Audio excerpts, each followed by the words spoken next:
চীনের একটি শপের সামনে ঘটে এই ঘটনা। প্রথমে বাইক নিয়ে এই দাদার বৌদি আসেন শপের সামনে থাকা বাইকটি চুরি করার উদ্দেশ্যে। মূলত টার্গেট তাদের আগে থেকেই ফিক্সড ছিল।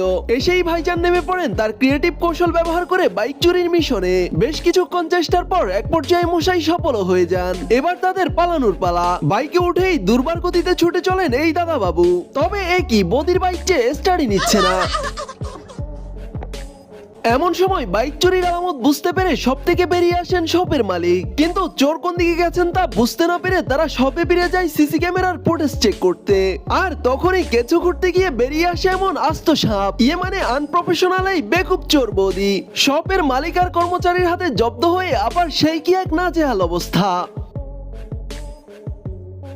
কথায় আছে একটি ভুল সারা জীবনের কান্না। চুরির সাথী হিসেবে বৌদিকে এনে দাদা এখন তা হারে হারে টের পাবেন। হ্যালো